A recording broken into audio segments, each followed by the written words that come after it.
Welcome to One Woman, the show where we share the lives and stories of incredible women who are from around the world and in our community. And I have an amazing woman with me today. My guest today is Rosalind Lockyer, who wears many hats and many titles as a woman here in Thunder Bay, and doing things right across our great country.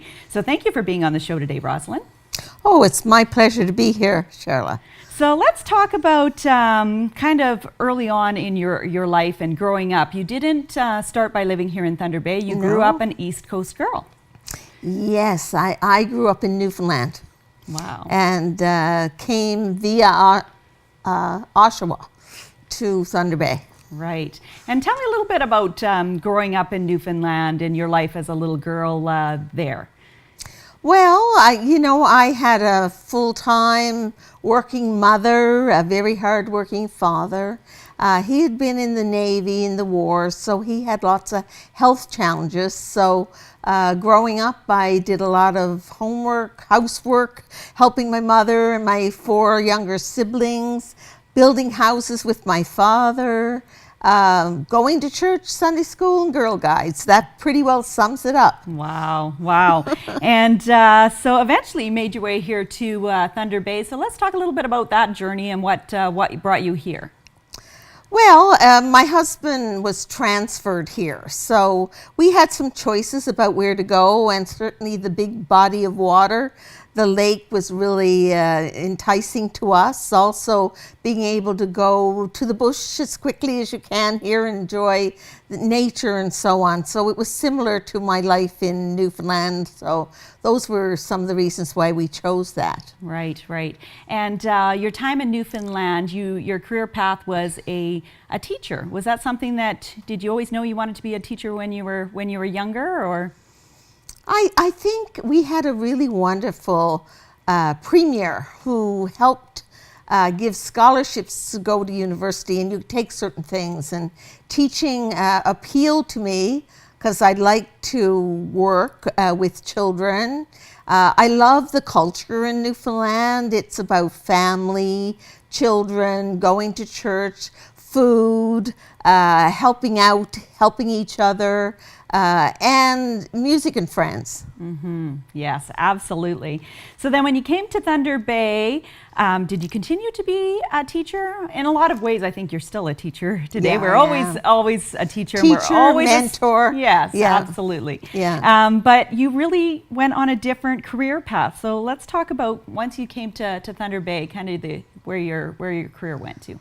Well, when I was little, I wanted to be a missionary, right? Wow. And I think the family, helping everyone in the community, the church, all of that came together for me of wanting to be a missionary. But when you grow up, you take different paths. But the essence of who you are, the values, what you want to do in life, how you want to live your life, shapes your life.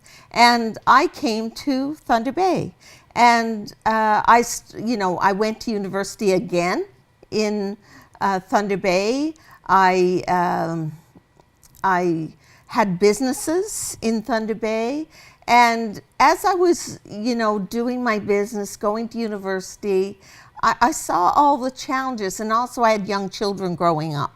So all of that made me realize all the challenges that women had, trying to be all that they could be. But I was taught to, when I was growing up, we was taught to put family first. Your children were first, and figuring out what you want to be or how you want to live your life was sort of on the back burner. So that took me to a different direction. Mm-hmm. And let's talk about that direction and even some of the challenges that you faced as a woman entrepreneur. Let's talk about that a little bit in terms of, starting a business here. You weren't from Thunder Bay. You were a woman during that, at that time. Was there challenges that you found that you faced as a woman? Well, it was, and those were a lot of the challenges I experienced because people, I think, often underestimate the talents and experiences that women have. So you have to be better, you know. You have to get your strength and your courage from within to stand up sometimes to what your rights are. You know, there can be harassment, there can be depreciation.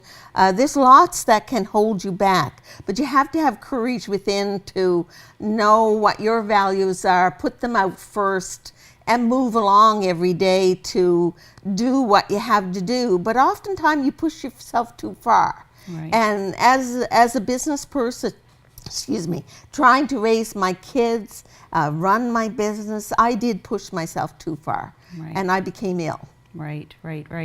And we're going to talk about that in a little bit as well.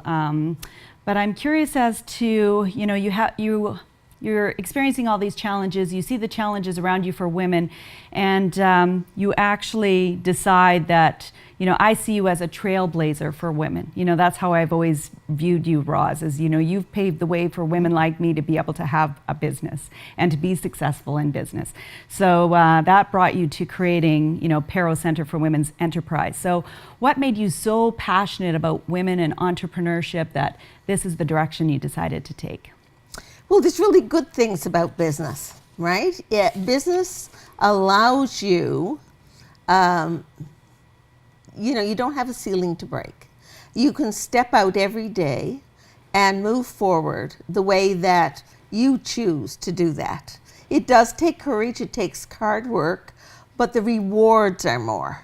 You know, even in starting Perrow, I started my way. Right? Mm-hmm. I carved out an organization like you would carve out a business. Even though it's a not-for-profit charity, social enterprise, it's still something that I carved out for myself. Business allows women that freedom to do that. It allows them to put all their efforts into their home life, their responsibilities at home. It allows them to make decisions themselves, and they learn from that. Sometimes the hard way, but that doesn't matter. It's an adventure. It's a reason to get up in the morning. It teaches you about yourself and all that you have within that you can bring out to others. And that's what business about. People don't do business with people because it's a shiny, wonderful business. They do business with you because they respect you, because you treat them well, and you're offering something that also will benefit them. And that's what I liked about business, and that's why I took that road of empowering women, seeing that they got the financing, that the support that they needed, and that they realized that a big part of what they had to do was also to help others. Right. To be successful themselves. Absolutely. Yeah. And was there a single thing that had happened, or what was the moment that says, I want to start a center for women? Was there something that happened? Was there something that was it just experiences that you had? What brought you to saying, like, this is the next right step in my life to do? Well, you know, it was simmering on the burner. Okay. Right? It was simmering on the burner. But every step you take, a big step, you have to have courage to take it. Something has to push you along. And sometimes that's a good thing that happens in your life. For me, it was a bad thing. At least it appeared at the time. And, you know, I had cancer. I discovered I had cancer. I probably did a lot of wonderful things in my business, but I overworked myself, I think. Or maybe I needed the lesson, because I think sometimes people who are challenging or life circumstances that are challenging come to your life for you to learn the lesson, right? That impetus you need to move forward in the right direction, a little bit of discomfort. So I had cancer. What that gave me sometimes I think is probably one of the most positive things that happened, because it gave me time to think. Right. I knew I was working too hard. I was working for everyone else. There were some things I wanted to do for myself, but they were always on the back burner. And now I said, I don't have lots of time, you know. I was in my 40s, early 40s. I wanted to do some things, and I knew I didn't have lots of time. So life is short, and life is a gift. But, you know, you've got to get in the driver's seat and do the things that are important to you and for your family. So that was my impetus to move from my business and start Perrow and later the Women's Economic Council, because for the way I wanted to live my life and for the way I wanted to carry my life on as a teacher with the skills and lessons I had learned from business. You know, some of the mistakes I had made in business is what I have to offer. The lessons learned the hard way, I can now offer women so that they don't have to make all those mistakes, that they can keep on the path where they're wanting to go. So I think that's why I started Perrow. Definitely working with women, that was important to me, very important to me. It's not that there are not very important men in my life, and there's not that there's not important men that support Perrow. It's because my vision, my dream, was to work with other women to help all women. Wonderful. Well, we're going to take a quick break, but we're going to be right back with Rosalind and continue on her journey.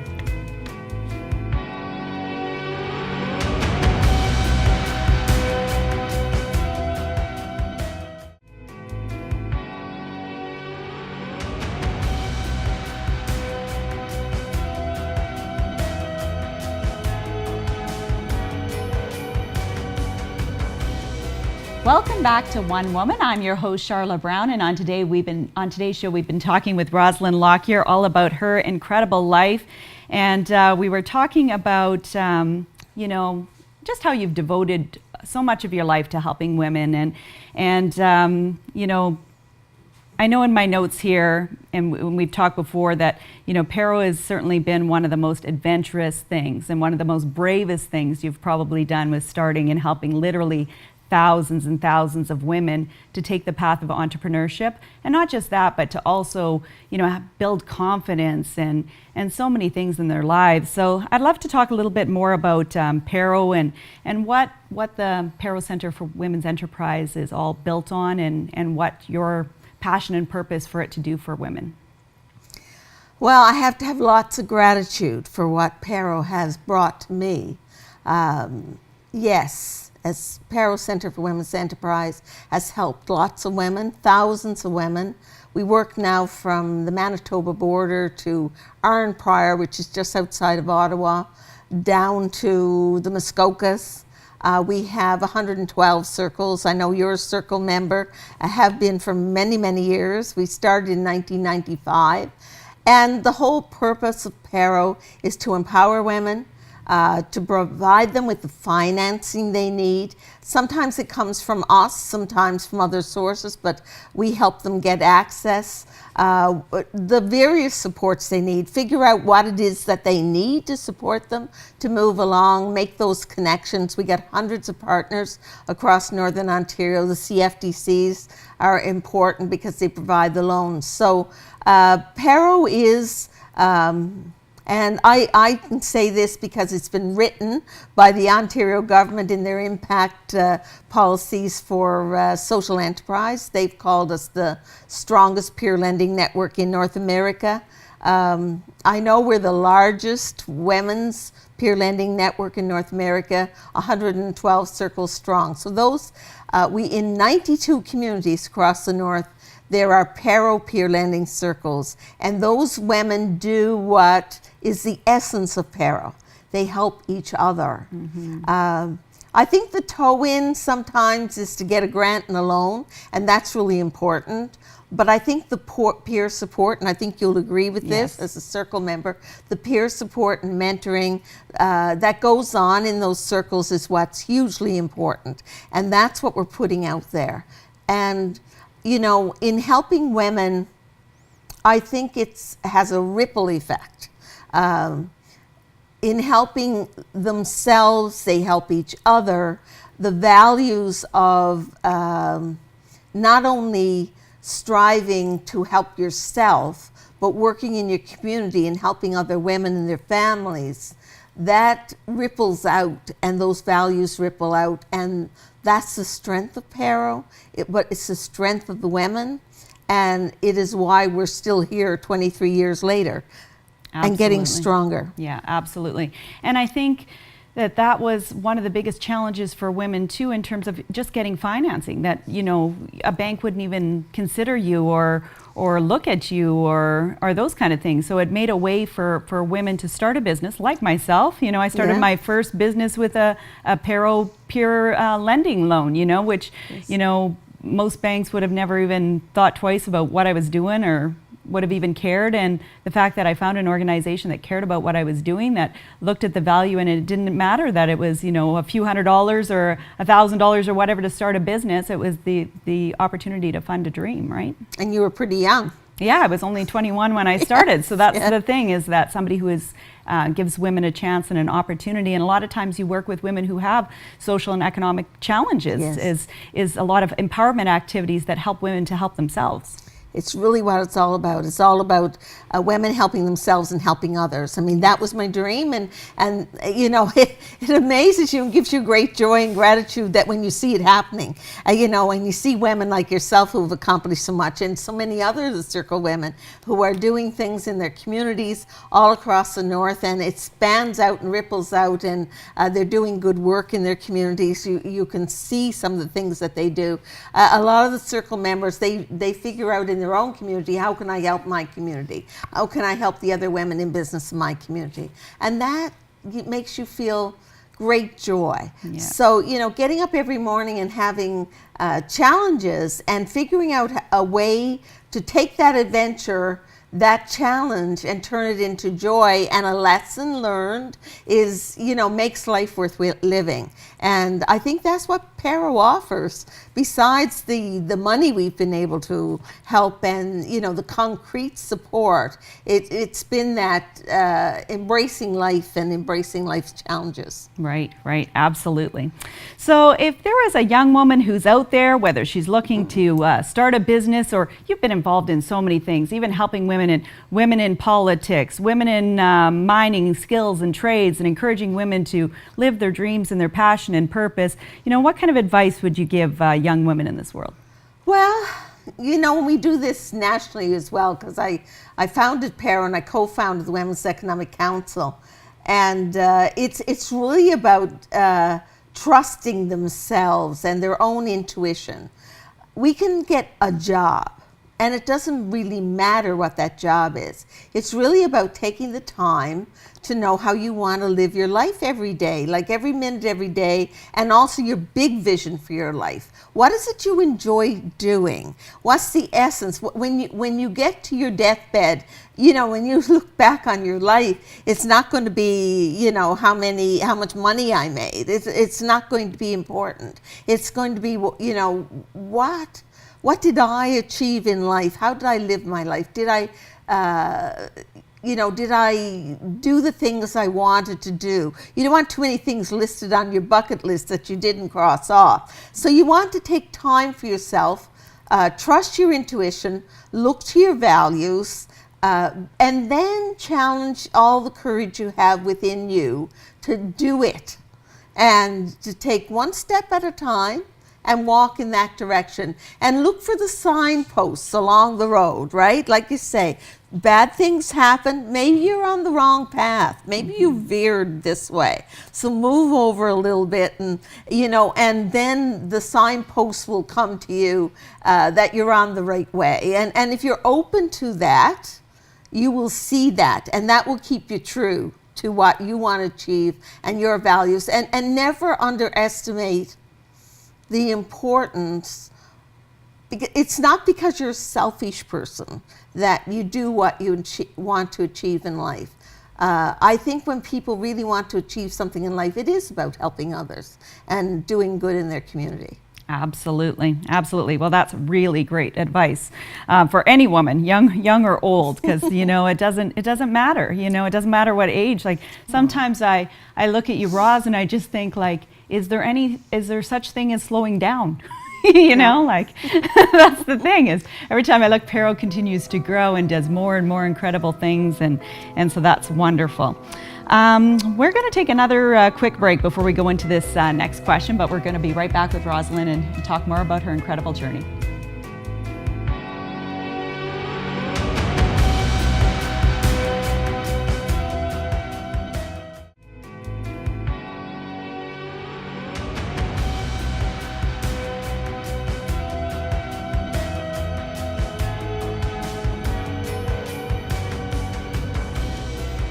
Welcome back to One Woman, and if you are just tuning in, I've been talking today with Rosalind Lockyer all about her incredible life and all the things that she's accomplished, and we were talking a lot about Perrow, but you've done a lot of amazing things in your life, and I'm curious as to what you're most proud of.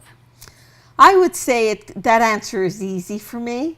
I'm most proud of my 50-year marriage. It was 50 years this year in September, and you know, if you have a good friend like that and loved one that's been with you every step of the way, and we met each other when we were like 14, so that's been pretty special to me.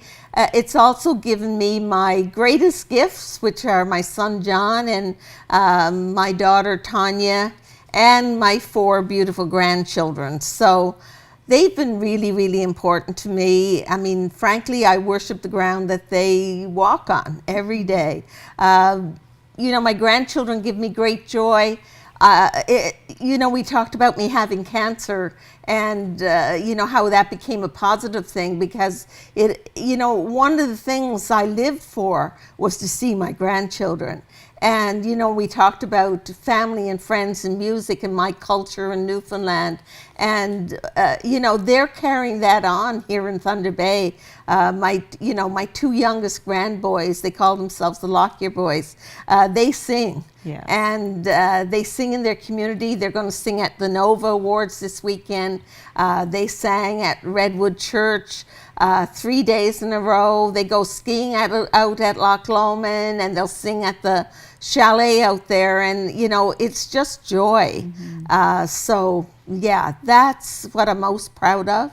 Next, I would say Perrow, the adventure with working with Perrow and growing the Women's Economic Council. That's national work, but the work is all about empowering women and working together with women to help all women. And the work is very similar. We just do it in different ways. With the Women's Economic Council now, we're working to set up a virtual women's center. So that's exciting work. We do a lot of work in Vancouver and Newfoundland and here in Northern Ontario. It keeps me focused on the big picture, knowing what's happening there in the big picture, and then being able to bring it down on the ground with Perrow and you know, help people like we talked about with the circles. And you know, with Perrow, we've been able to put about $6 million in women's pockets over the years. That goes into their business, and they put it back in the economy. So I'm really, really proud of that, but I'm also very proud of the women. Yeah, absolutely. And Perrow's been recognized time and time again for the incredible work that it's done. But just recently, you've learned of an international recognition of the work that Perrow's done in North America. And so tell me a little bit about that, because this is an exciting time. Yes, and I just found out today that I could actually talk about it. I had to get permission to talk about it, but I'm going to India in April, and I never really had any aspirations of bringing Perrow international. I think maybe that's going to be one of the other Perrow women that are going to do that, and I think in many ways you do it. I know Karen Rogowski, Karen Treader, she's called now. She said she brought Perrow to Rwanda in helping women there with HIV. I'm so proud of the Perrow women. I mean, it's just absolutely amazing. But, you know, I came by this award, I think, very honestly, and it's for all of us. I think together we're all proud Perrow women. And when I stand up to get my award in India, I'll be thinking of them all with me, because the award is called Women of the Decade in Community Leadership. So that fits my life work. It's really special to me. It'll be given out in April in New Delhi, India, and it's an international award at the Women's Economic Forum in 2018. Boy, I'm 100 years back here now. But it's the Women's Economic Forum 18 in New Delhi, India, in April the 28th. I will get my award. And so I'll stand very proud. I'll be a proud Perrow woman. for all that we've achieved here in Northern Ontario. And yes, it is about community leadership. Each and every one of us, that's what it's about. It's about leadership. And that's really important to me. Wow, that's awesome. And I'm so happy to hear that, Roz, because I've watched you for 20 plus years, because I've been a proud Perrow woman for that long, that you are the type of person that, you know, sits in the background and lets everybody else shine. And I'm so thankful and grateful that you have this moment to go to India and accept an award for hard work that you've done to make it possible for women to have businesses, to be confident, to live their dreams, to live their passion and purpose because of the work that you've done. And so I'm super, super excited for that. Any final thoughts before we end the show that you would like to share with the viewers? Or, you know, what's something that you'd like to leave behind that you want to, for your legacy, or for that people remember about you when they look at your life? Well, you know, it's not game over for me.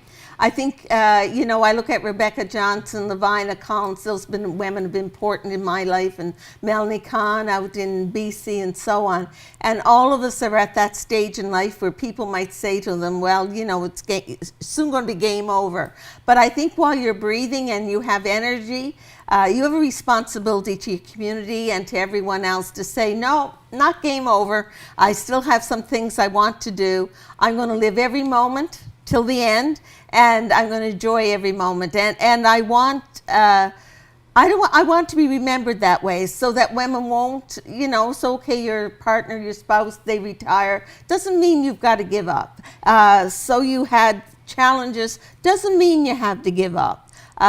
You know, get up and say, no, it's not game over. I have the strength, I have the energy, I want to do this, I'm going to keep doing it. And that's what I want to leave behind. Look for the right path. I'm walking in the right direction. That's what this award means to me, that I'm still going in the right direction. Wonderful. Well, thank you so much, Roz, for being on the show today and sharing your incredible life and story with all our viewers today. You know, thank you for the incredible work that you did and have done in your life, and just for what it's also meant for me. I appreciate it so very, very much. I want to thank everybody for tuning in this week, and be sure to watch next week with more on One Woman.